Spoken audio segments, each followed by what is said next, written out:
자, 오늘부터 3주간 회개의 기쁨이라는 전체 주제를 가지고 말씀을 전하겠습니다. 오늘은 그 첫 번째 시간으로 예수님의 은혜가 나를 끝까지 추적할 것입니다. 예수님의 은혜가 나를 끝까지 추적할 것입니다. 라는 제목을 가지고 하나님 말씀 선포하겠습니다. 여러분, 오늘 본문을 포함하고 있는 누가복음 15장을 가만히 분석해 보면 세 가지 비유로 구성이 됩니다. 그 세 가지 비유가 뭡니까? 첫 번째는 오늘 우리가 알아볼 잃어버린 양의 비유예요. 그리고 두 번째 비유는 무엇입니까? 잃은 동전 비유죠. 그리고 마지막 세 번째는 무엇입니까? 그 유명한 잃은 아들의 비유, 탕자의 비유예요. 이 누가복음 15장을 보면 이 세 가지 비유가 설명되어 있다는 겁니다. 그런데 예수님께서 이 비유를 시작하실 때 아주 특별하고 독특한 표현을 하셨어요. 오늘 본문 말씀 3절을 보겠습니다. 예수께서 저희에게 이 비유로 이르셨어요. 말씀하셨어요. 여기서 비유는 헬라어로 파라볼렌이라고 하는데 독특하게도 단수로 쓰여졌습니다. 이 말은 바꿔 말하면 비유들로 이르시되 라고 이야기하지 않으셨다는 거예요. 여러분 잘 생각해 보세요. 세 가지의 비유를 말씀하셨다면 당연히 비유들로 이르시되 라고 해야 맞죠? 그런데 오늘 본문을 보면 비유로 이르시되, 비유로 말씀하시되 단수로 사용하셨다라는 거예요. 자, 그러면 왜 그럴까요? 이유는 간단해요. 세 가지 비유가 딱 하나를 말하고 있기 때문입니다. 그 하나가 뭡니까? 바로 회개라는 거죠. 그렇다라는 증거가 있습니까? 자, 누가복음 15장 9절을 보면 이 비유와 비유 사이에 회개라는 주제, 개념들이 끼워져 있고 또 비유와 비유 사이를 묶고 있어요. 자, 잃은 양 비유와 잃은 동전의 비유 사이에 누가복음 15장 7절을 보면 이와 같이 죄인 하나가 회개하면 이 회개 메시지가 끼워져 있고 이 두 비유를 묶고 있죠. 자, 그리고 잃은 동전 비유와 탕자의 비유 사이에 누가복음 15장 10절 이와 같이 죄인 하나가 회개하면 회개 메시지가 끼어들어와서 이 두 비유를 엮고 있고 묶고 있다라는 거예요. 그러니까 이 세 가지 비유는 결국 무엇을 말하는 거예요? 회개를 말하는 겁니다. 그렇다면 여러분 왜 예수님께서는 회개를 말씀하시는데 세 가지 비유를 이야기하셨을까요? 간단해요. 회개의 개념이 다채롭기 때문이에요. 여러 가지로 표현될 수 있다는 거죠. 여러분, 우리는 보편적으로 회개를 어떻게 생각합니까? 죄 고백이라고 생각하죠. 맞습니까? 틀린 건 아닙니다. 그런데 죄 고백은 회개의 하나의 방편이고 부분일 뿐 회개가 죄 고백이다 라고 완벽하게 일치해서 말할 순 없어요. 그래서 우리는 3주 동안 세 개의 비유를 통해서 세 가지 회개 개념을 살펴보고 또 회개했을 때 어떤 놀라운 축복과 은혜가 우리 인생 가운데 임하는지를 알아볼 거예요. 자, 그래서요 오늘은 잃은 양 비유를 통해서 이것을 알아볼 거예요. 자, 바로 들어가겠습니다. 첫째, 나는 길을 잃었습니다. 그래서 예수님이 필요합니다. 라는 믿음의 고백이 바로 회개입니다. 나는 길을 잃었습니다. 그래서 예수님이 필요합니다. 라는 믿음의 고백이 바로 뭐라고요? 회개라는 거예요. 오늘 본문 말씀 4절을 보면 예수님께서 이렇게 비유의 말씀을 풀어내십니다. 너희 중 어떤 사람에게 양 100마리가 있는데 그 가운데 한 마리를 잃으면 99마리를 들판에 두고 잃은 양을 찾아다니지 않겠느냐. 여러분, 이 말이요, 간단하게 설명하면 뭡니까? 나한테 100마리 양이 있는데 한 마리를 잃어버리면 99마리의 양을 버리고 한 마리 찾아가겠다는 거예요. 근데 여러분, 상식적으로 생각해 보세요. 양 100마리가 여러분들에게 있어요. 그런데 한 마리가 사라졌습니다. 그러면 여러분들은 실제적으로 99마리의 양을 버려두고 한 마리 찾으러 갈 겁니까? 여러분, 실제로 생각해 보세요. 양 한 마리가 사라졌어요. 그러면 여러분들은 양 한 마리 찾으려고 99마리의 양을 버리고 한 마리 찾으러 갈 거예요? 그럴 수 없잖아요. 근데 예수님은 그러실 거래요. 그러면 여러분, 이건 우리가 어떻게 해석해야 합니까? 예수님의 입장에서도 우리의 입장에서도 이해가 돼야 되고 동의가 돼야 되잖아요. 여러분, 그런데 여기에서는요, 딱 경우의 수가 하나가 있어요. 우리도 한 마리의 양을 찾으러 갈 수 있는 경우가 딱 하나가 있습니다. 그게 뭡니까? 여러분, 제가 예를 들어 드릴게요. 양이 100마리가 있어요. 근데 1번부터 100번까지 번호를 양에다가 매겨 놓는 거예요.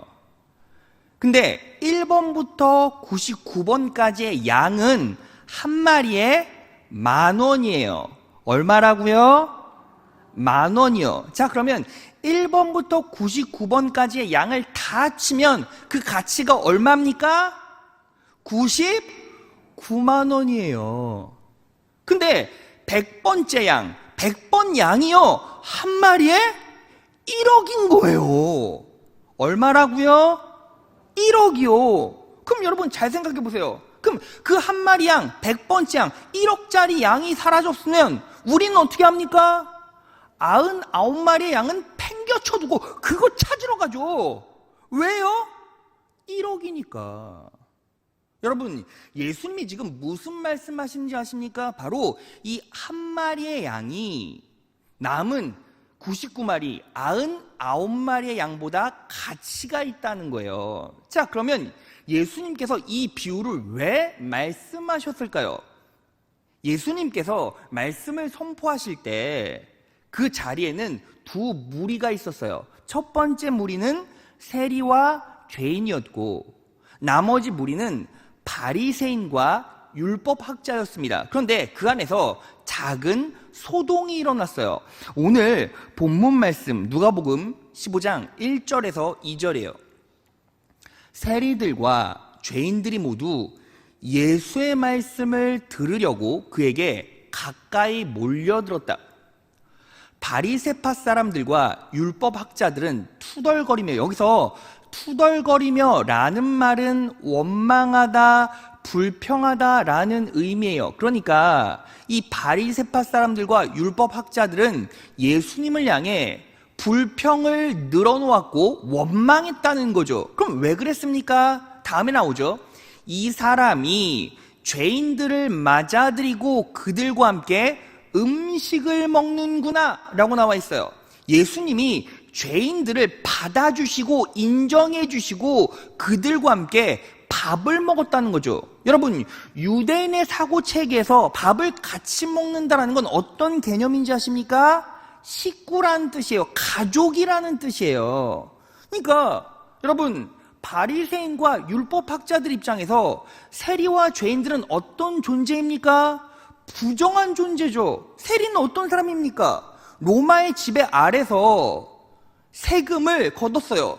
바꿔 말하면 동족들의 피를 빨아먹었다라는 거예요. 그렇게 동족들의 피를 빨아먹는 기생충 같은 사람들이 세리였다는 거죠. 그리고 죄인들은요, 그 말 그대로 죄를 지어서 죄인이라고 낙인 찍힌 사람이에요. 그러니까 율법학자들과 바리새인 입장에 보면 그 두 부류, 그 부류는 어떤 사람입니까?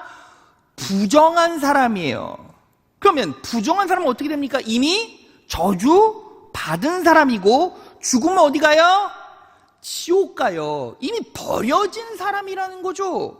근데 그 버려진 사람들과 한 가족처럼 식사를 하고 그들을 받아주니까 그들이 뿔나고 원망스러웠던 거죠. 그러면 그 바리새인과 율법학자들은 자신들을 어떻게 생각했습니까? 바리새인들은요, 그 이름의 뜻이 거룩한 자란 뜻이에요. 그러니까 자신들은 거룩하게 살았어요. 율법학자들은요, 어떻게 했습니까? 타이트하게 어떻게든 율법을 지켜냈죠. 그러니까 자기들은 어떤 생각을 가지고 있어요? 우리 율법 지켰잖아. 율법 지켰으니까 나는 어떤 사람이야? 선한 사람이고 의로운 사람이고 나는 죽으면 어디가?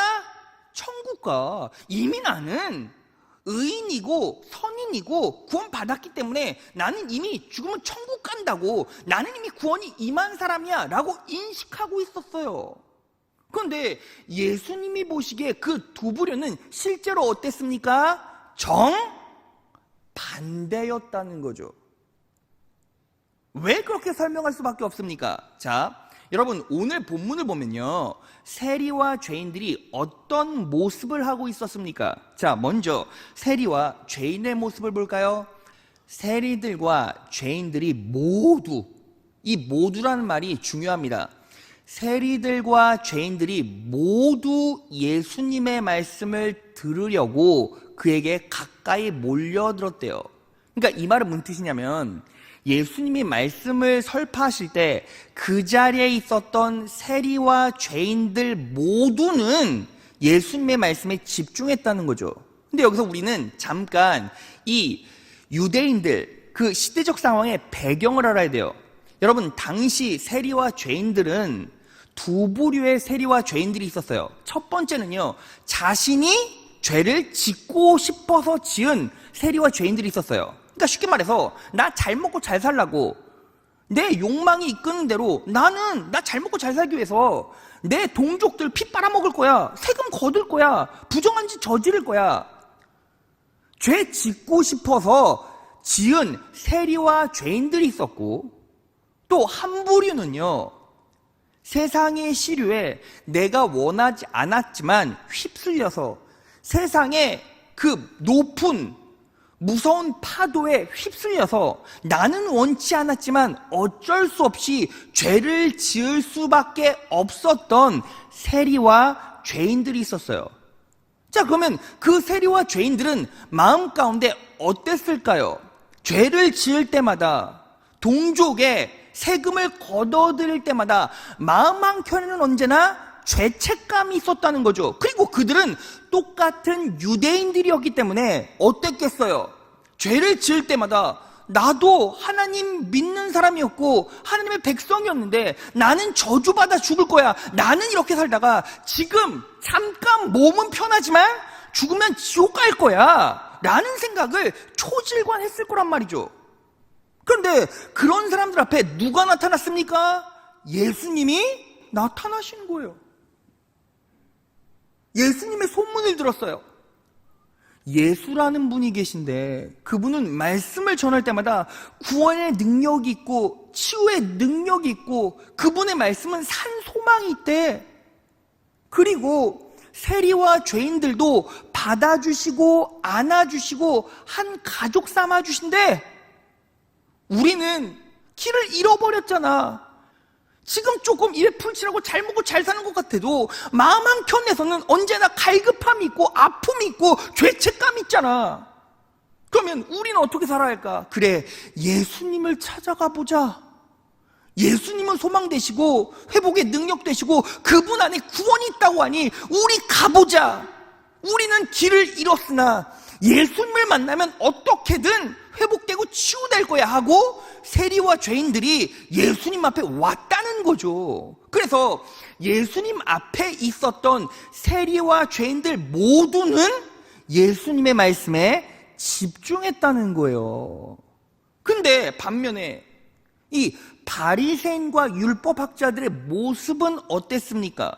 자, 오늘 본문 말씀 2절 3절에 나와 있는 바리새인과 율법사의 모습을 보면 이렇게 나와 있어요. 바리새파 사람들과 율법학자들은 투덜거리며 말하였다. 원망하며, 예수님을 원망하며 말하였다. 이 사람이 죄인들을 맞아들이고 그들과 함께 음식을 먹는구나. 여러분 가만히 보세요. 바리새파와 율법학자들은 예수님을 뭐라고 불렀어요? 뭐라고 불렀어요? 이 사람이 라고 부른 거예요. 이 사람이. 그러니까 예수님을요, 어떤 존재로 여겼습니까? 어떤 소망도, 어떤 구원의 능력도 없는 그냥 나와 똑같은 방불한 인간, 이렇게 생각한 거예요. 이 사람이 죄인들을 맞아들이고 그들과 함께 음식을 먹는구나. 그랬더니 이제 그들은 예수님을 어떻게 생각했겠습니까? 예수님도 부정한 자들과 섞였으니 예수님도, 예수란 사람도 부정하겠군. 비판하고 원망한 거예요. 그 모습을 보시고 3절, 그래서 예수께서는 그들에게 이 비유를 말씀하셨다. 이 비유를 말씀하신 거죠. 그러면 바리새인과 율법사들은 어떤 사람이었습니까? 겉으로는요, 이제 율법을 지켜야 되니까, 거룩한 모습을 보여줘야 되니까 겉으로는 행위로 다른 사람에게 이렇게 하는 척 저렇게 하는 척 하면서 실상 속은 어떻게 돼 있었어요? 썩어 문드러졌죠. 어떻게 합니까? 불평하잖아요. 원망하잖아요. 그리고 극빈자들을요, 어떻게 했습니까? 정죄했잖아요. 예수님은요, 그런 모습을 보고 너무 아파하시고 화가 나셔서 이 비유를 하신 거예요. 그래서 오늘 본문 말씀 7절을 보면요, 이렇게 나와 있습니다. 내가 너희에게 말한다. 이와 같이 하늘에서는, 하나님 나라에서는 회개할 필요가 없는 의인 99보다, 여러분, 회개할 필요가 없는 의인 99이 어떤 사람을 말합니까? 바리새인과 율법사. 당신들이 본인들이 뭐라고 했는데요? 야, 우리 율법 다 지켰잖아요. 그러니까 나는 회개할 필요 없지. 왜? 나는 이미 의인이고 구원받았잖아. 나는 깨끗하잖아. 나는 거룩하잖아. 이렇게 말한 사람이 누구예요? 바리새인과 율법사. 그러니까 예수님께서 뭐라고 말씀하신 거예요? 회개할 필요가 없는 의인 99보다, 야, 회개할 필요 없다라고 스스로 위로하고 스스로 자위하면서 스스로를 의인이라고 말하는 너희 99보다, 이 얘기죠. 회개하는 죄인 한 사람은 어떤 무리를 상징합니까? 세리와 죄인을 상징하죠. 그들은 어떻게 말했습니까? 우리 길을 잃었잖아. 그래서 죽게 되었잖아. 그러니까 어떻게 해야 된다고?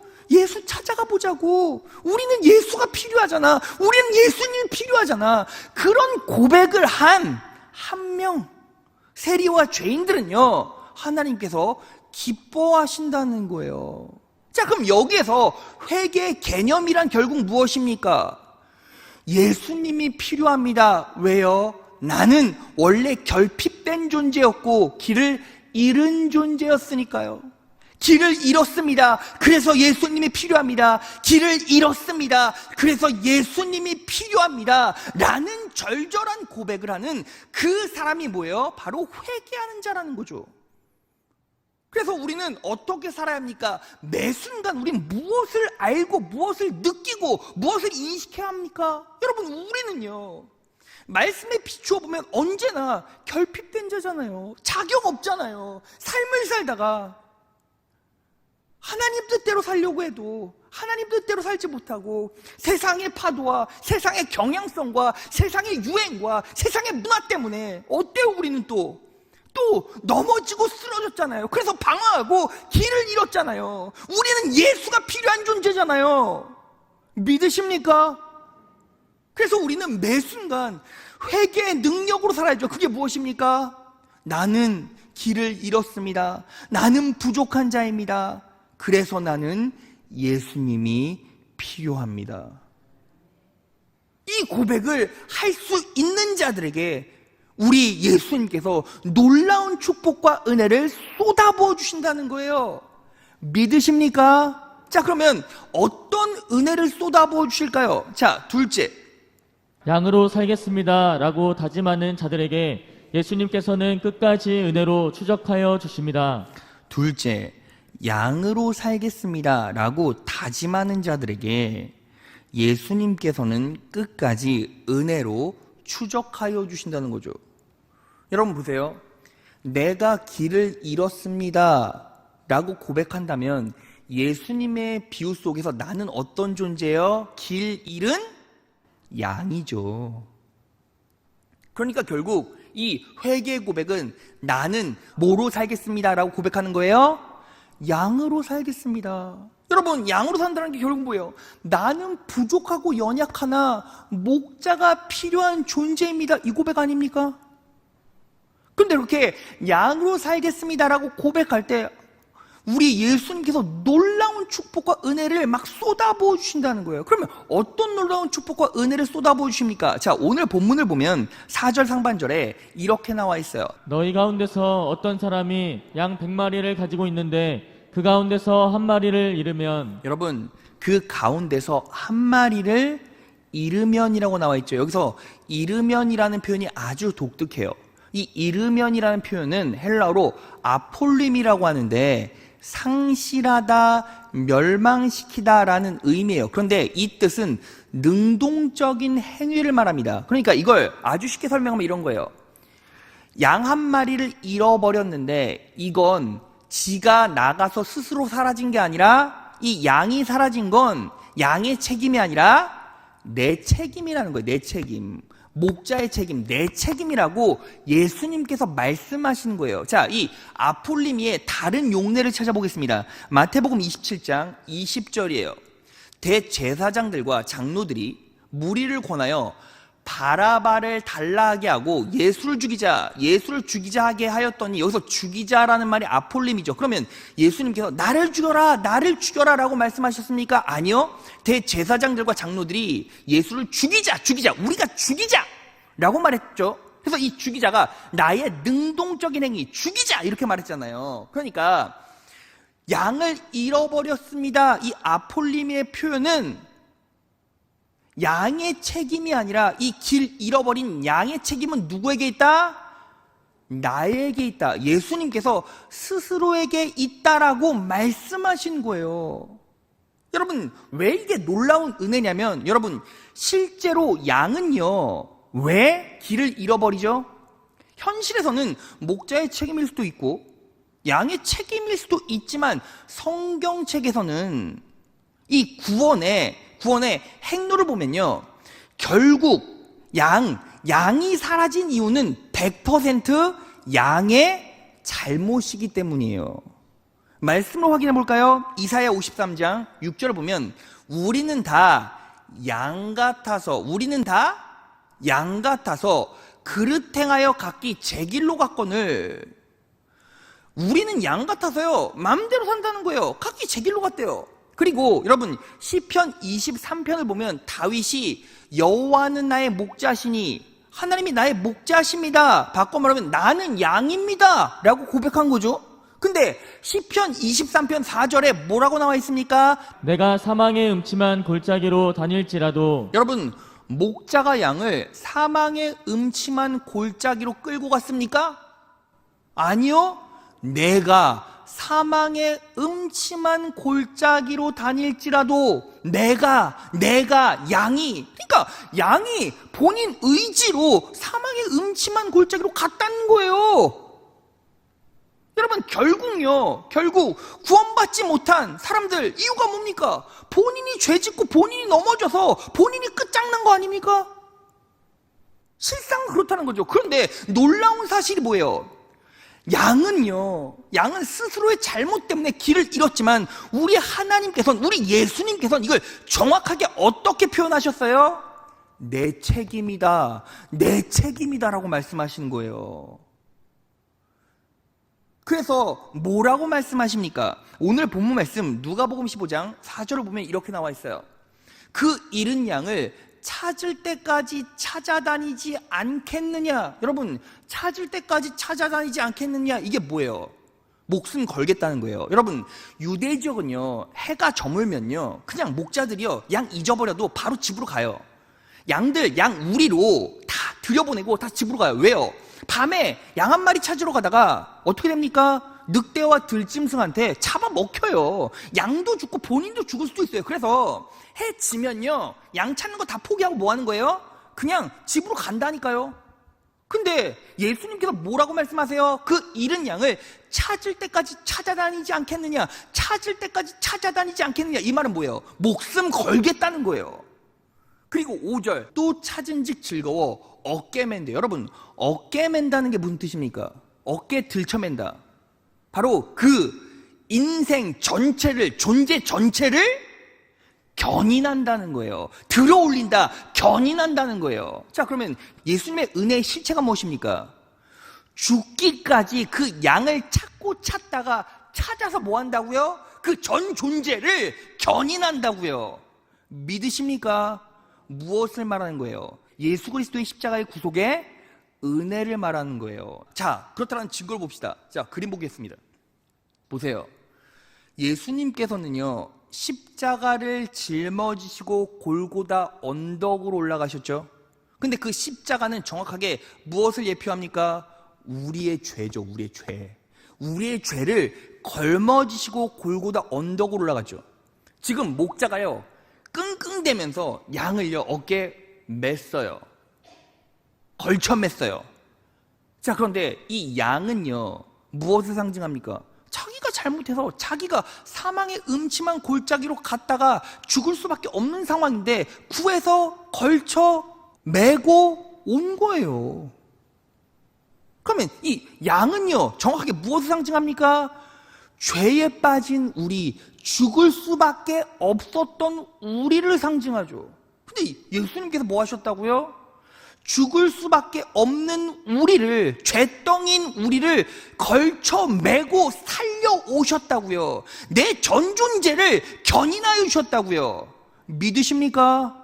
여러분, 그래서요, 오늘 본문에 찾을 때까지 찾고 어깨에 맸다, 무슨 뜻입니까?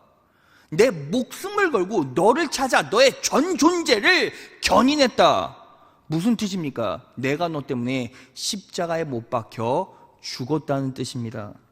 믿으십니까? 믿으세요? 그 십자가의 구속의 은혜가 우리에게 임했을 때, 바꿔 말하면 선한 목자 되신 우리 예수님께서 우리를 끝까지 찾고 찾아 우리의 전 존재를 견인하여 주셨을 때 우리는 어떤 놀라운 축복을 얻게 됩니까? 영혼이 잘 되고 내 인생에 놀라운 축복이 임한다는 거예요.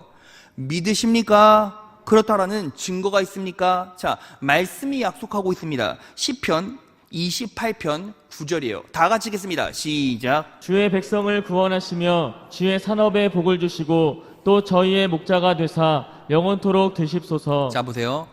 목자가 되사 영원토록 드십소서. 영어 성경에 보면 lift them up forever라고 나와 있어요. 그러니까 영원히 견인하여 주신다, 전 존재를 견인하여 주신다, 영원히 들어주신다는 뜻이죠. 자, 그러면 이 메시지는 정확하게 무엇을 말하고 있습니까? 어깨에 메신 예수님을 상징하죠. 그런데 그 어깨에 메신 예수님의 놀라운 은혜가 주의 백성들에게 어떻게 펼쳐집니까? 주의 백성을 구원하시며 영적인 복, 천국 갈 수 있는 놀라운 믿음, 영혼을 구원하시며 주의 산업에, 주의 백성들의 산업에 무엇을 주세요? 복을 주시고, 복을 주시고. 믿으십니까? 그래서 예수 그리스도의 십자가의 구속의 은혜가 정확하게 우리 인생 가운데 임했을 때 어떤 복이 약속되었어요? 영원히 구원받아요. 영원히 구원받아요. 영원히 지옥 갈 수밖에 없는 우리가 영원히 구원받습니다. 믿으십니까? 그리고 우리 인생 가운데 우리 기업에 놀라운 복이 쏟아집니다. 믿으십니까? 자, 그 복의 실체가 뭐예요? 여러분, 다윗이요, 하나님을요, 나의 목자라고 인정하고 본인이 양이라고 인정했잖아요. 자, 그러면 그 장면을 보면 되겠네요. 시편 23편 1절을 보면 여호와는 나의 목자시니 내게 부족함이 없으리로다. 2절, 그가 나를 푸른 풀밭에 누이시며 쉴만한 물가로 인도하신도다. 여러분, 양에게 풀과 물이 뭐죠? 먹을 것과 마실 것이죠. 그리고 풀밭에 뭐 하신다고요? 누이시며 안식처를 말하죠. 그러니까 여호와가 나의 목자 되시면, 바꿔 말하면 여호와께서 우리를 찾고 전 존재를 견인하여 주시면, 십자가의 구속의 은혜가 우리에게 임하게 되면 먹고 마시고 쉬는 것까지 누가 결국 책임져 주십니까? 우리 예수님이 책임져 주신다고요. 믿으십니까? 자, 그리고 3절 다 같이 읽겠습니다. 시작. 내 영혼을 소생시키시고 자기 이름을 위하여 의의 길로 인도하시는도다. 내 영혼을 소생시키시고, 여러분 여기서 소생시킨다는 게 무엇입니까? 쉽게 설명하면 심폐소생술을 한다는 거. 훅훅훅 하면서, 우리는 죽을 수밖에 없는 인생이지만 우리 예수님께서 뭐 하신다고요? 심폐소생술을 하셔서 우리의 영혼을 다시 회복시켜 주신다고요. 믿으십니까? 여러분, 우리의 영혼이요 매 순간 예수 그리스도의 십자가의 구속의 은혜로 회복됩니다. 우리의 영혼이요 매 순간 십자가의 구속의 은혜로 소생됩니다. 믿으십니까? 여러분, 왜 이게 놀라운 축복입니까? 여러분, 우리는요 삶의 경향성 때문에, 문화 때문에, 죄성 때문에 살다 보면 또 어떻게 됩니까? 내 영혼이 피폐해지고 죽어가죠. 근데 성령 하나님께서 그때마다 뭐 하시는 거예요?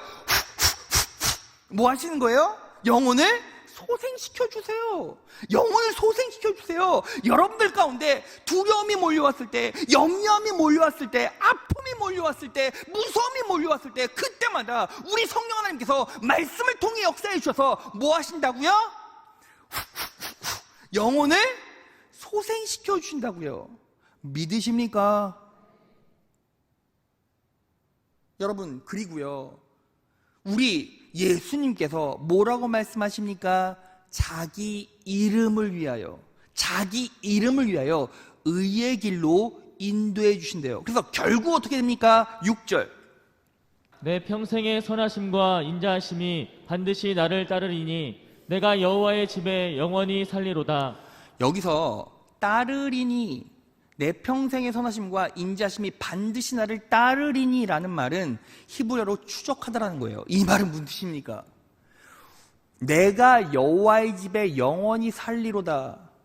영생불멸의 삶을 사는 그날까지 이 놀라운 축복이 끝까지 우리를 추적한다는 거예요. 놀라운 은혜가 여러분들의 인생 가운데 지속해서 추적한다라는 거예요. 믿으십니까?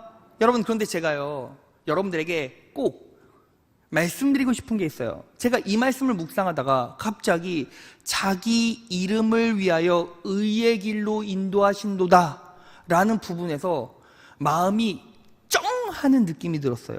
왠지 아십니까? 여러분, 자기 이름을 위하여 우리를 의의 길로 인도하신대요. 부모의 절절한 마음이 느껴져요. 여러분, 이런 거예요. 자기 이름을 위하여. 우리 좋으라고가 아니라 자기 이름을 위하여. 여러분, 저한테는요 2딸이 있어요. 예은이, 채은이가 있는데, 예은이는 초밥을 좋아하고 채은이는 짬뽕을 좋아해요. 예은이는 더운 걸 싫어하고 채은이는 추운 걸 싫어해요. 자, 그러니까요 저는 뭐 하는 겁니까? 좋은 거 먹이고 맛있는 거 먹이고 그 환경에 맞춰 재우고 입히는 거예요. 예은이는 편한 옷을 좋아하고 채은이는 예쁜 옷을 좋아해요. 그래서 그렇게 입히는 거예요. 그런데 그렇게 먹고 마시고 입고 좋은 환경 속에서 자고 하면 누가 실상은 좋아요? 지들이 좋죠. 근데 기쁘긴 누가 기뻐요? 내가 기쁜 거예요. 왜? 제가 부모님이니까요. 아버지가 뭐라고 말씀하십니까? 나의 이름을 위하여. 여러분, 이 나의 이름을 위하여, 내 이름을 위하여 라는 한마디에 여러분들은 감격할 수밖에 없어요. 제가 이렇게 말하면 실상 감격이 잘 안 되죠. 팍 다가오질 않죠. 여러분, 제가요 이번 주 금요생수회 강연을 마치고 집에 갔는데 갑자기 원로 목사님이 요셉 목사 일로 와! 그래서 찾아갔어요. 갔는데 갑자기 이따만한 박스를 저한테 확 던지는 거예요. 이게 뭐예요? 그랬더니 너 이거 먹어! 이게 뭡니까? 약이야. 무슨 약이요? 척추 디스크 약. 이걸 왜 저한테 해주십니까? 나는 네가 걱정이야. 실상 이번 주 금요생수회강 참석해 보신 분은 아시겠지만 제가 그 허리 아픈 거 이거 간증했었거든요. 근데 원로 목사님이 그걸 들으셨나 봐요. 그리고 약을 주는데 아이고요 아버지 거잖아요. 그랬더니 원로 목사님이 그러시는 거예요. 야 나는 이제 다 살았잖아. 이제 다 살았잖아. 나는 내가 너보다 더 아프지만 네 걱정이 크다. 이러는 거예요. 근데 제가 마음이 쩡하잖아요. 그래서 저 싫습니다. 아버지 드세요. 저 안 먹을 거예요. 그리고 딱 올라와서 이제 누웠는데 마음이 편치를 않아요. 그러고서는 집안을 쫙 돌아봤는데 테라스에 아버지가 주신 홍삼, 아버지가 주신 수삼, 아버지가 주신 녹용, 아버지가 주신 비타민 이런 게 있는 거예요. 근데 여러분 제가요 삼을 잘 못 먹어요. 삼만 먹으면 막 두드러기가 생기고 막 이래서. 근데 이렇게 싸놨는데 갑자기 어떤 생각이 들었냐면 지금 이 약들은요 그냥 눈에 보이는 약이잖아요. 약일 뿐이잖아요. 근데 아버지가 돌아가시고 나서 이 약을 보면 내 마음은 어떨까? 아버지가 만약에 하늘나라 가시고 돌아가시면 이제 제가 죽어서 천국 갈 때까지 못 보잖아요. 그러면 어떨까? 여러분 제가 요거 안경 지금 쓰고 있거든요. 안경 바꿨어요. 우리 어머니가 바꿔주신 거예요.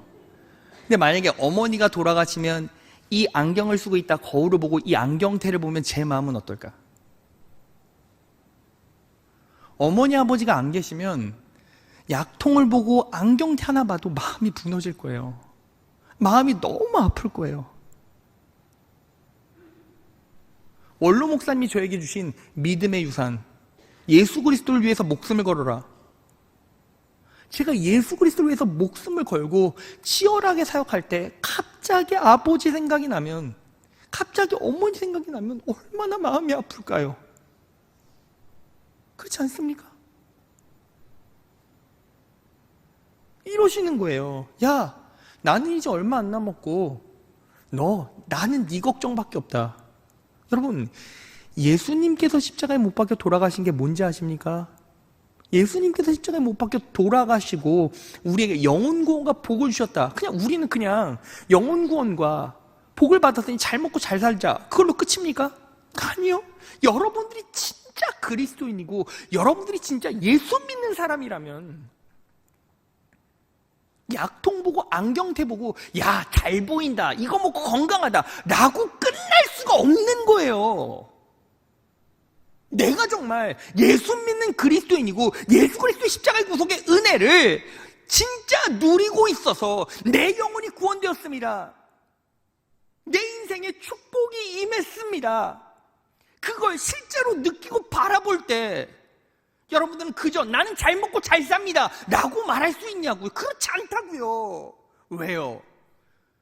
죽은 우리 아버지, 죽은 우리 어머니가 생각나는 것이 당연한 거거든요. 근데 예수님께서 십자가 못 박혀 돌아가심으로 영혼 구원과 육신의 축복을 주셨대요. 그러면 우리는 그 놀라운 축복을 믿음으로 받아들이고 누리면서 그 예수 그리스도의 십자가의 구속의 은혜, 그 은혜가 절절하게 내 심장과 인생 가운데 관통돼야 된다는 거죠. 그게 자녀라는 거예요. 근데 우리의 삶을 보면 어때요? 주신 축복과 주신 은혜도 누리지 못하고, 왜? 부끄러운 구원은 받았을지 모르지만 믿음이 없어서 믿음이 능력되지 못하거든요. 여러분, 제가요 금요생수회강 시간에 예배 드릴 때마다 항상 성도들에게 강조하는 게 뭐예요? 믿음의 능력이에요. 믿음의 능력. 여러분, 기도 많이 하는 사람이 어떤 마음을 갖겠습니까? 주실 줄 믿는 거잖아요. 기도 많이 하는 사람은 주실 줄 믿고 간구하는 거잖아요. 그럼 기도 많이 하는 사람은 믿음 강력한 사람이고 당연히 축복받을 수밖에 없는 거예요. 기도의 분량 때문에 축복받는 것이 아니라 믿음의 능력이 있다니까요. 그럼 여러분, 우리가요 이 2021년 끝났잖아요. 그럼 우리는 뭘 봐야 돼요? 올 한 해 동안 하나님께서 나를 어떻게 인도하셨는지. 근데 내 인생을 조목조목 따져보면 하나밖에 없어요. 나는 길을 잃었구나. 나는 정말 예수가 필요한 존재구나. 나는 정말 예수가 필요한 존재구나. 이것들을 깨닫고 느낄 수밖에 없어요. 왜? 인간은 연약하니까요. 결국 죽음을 향해 하루하루 달려가고 있고, 육체는 썩어가고, 음식 맛은 다 잃어가고. 그러면 우리는 해가 지나면 지날수록, 하루하루가 지날수록 우린 무엇을 느껴야 돼요? 나의 부족함과 나의 연약함을 느끼고 반대로 누구를 필요로 하고 누굴 찾는 거예요? 예수를 필요로 하고 예수를 찾아야죠. 그게 뭐예요? 회개라고요. 여러분, 그러면 회개는요, 매일매일 할 수 있겠네요. 매 순간 할 수 있겠네요. 하나님, 저는 부족합니다. 저는 연약합니다. 저는요, 예수님이 필요합니다. 그럼에도 불구하고 예수님께서 십자가에 못 박혀 돌아가셨고, 그래서 나는 영혼이 구원받고 육신이 강건하고 삶이 잘 될 것입니다. 그 믿음으로 살아갑니다. 여기까지가 뭐예요? 회개라고요. 말씀 정리해 보겠습니다. 여러분, 이제 한 해가 다 지나갔어요. 한 해가 지나가면 언제나 12월 달은 뭐 하는 겁니까? 결산을 해야지, 결산을. 그러면 우리는 뭐 해야 합니까? 다른 거 필요 없어요. 주판을 두드리거나 계산기 두드릴 필요가 없어요. 왜? 우리는 언제나 돈이 있어도, 물질이 채워져도, 모든 것들이 다 갖춰져도 언제나 결핍을 느끼는 존재니까, 언제나 메말라는 존재잖아요. 그러면 나는 정말 어떤 신앙과 믿음으로 살았는지를 점검해 보세요. 내가 정말 예수를 필요로 했고, 나의 연약함을 인식했으며, 나의 목마름과 메마름을 절절하게 느끼고 예수님 바라보며, 예수님, 저는 길을 잃었습니다. 하지만 예수님이 내 앞에 계시고 예수님이 필요합니다. 예수님께서 십자가에 못 박혀 돌아가셨고 3일 만에 부활하셨고 승천하셨고 저에게 영혼 구원과 인생의 형통을 선물로 주셨습니다. 이제 믿음으로 취하고 믿음으로 나아갑니다. 이 고백이 내 진짜 신앙으로 들어오게 되는 순간부터 삶에 어떤 시련이 온다 할지라도 힘들지 않죠. 왜? 내 인생의 힘듦보다 내 믿음이 그 세상을 압도해버리니까요. 그걸 점검하시고 입술로 고백하는 게 실제로 뭐예요? 회개라고요. 여러분, 이제 1년을 마무리하면서 이 회개 능력으로 살아갈 각오를 하세요. 그러면 하나님께서 놀랍게 기름 부어주시고 축복을 쏟아부어 주십니다. 여러분들이 하나님의 자녀라는 걸 이 땅에서 그분이 증명하세요. 우리는 할 수 없으나 그분이 하시고, 우리는 부족하나 예수님이 채워주시고, 우리는 결핍되었으나 예수님께서 우리의 결핍과 갈증을 해결해 주신다고요. 내 믿음과 신앙을 잘 점검하셔서 이 회개의 능력으로 한 해를 마무리하셔서 2022년은 하나님의 은혜로 승리와 형통, 번영의 길을 걸어가시는 귀한 성복의 자녀들 되시기를 진심으로 축원합니다.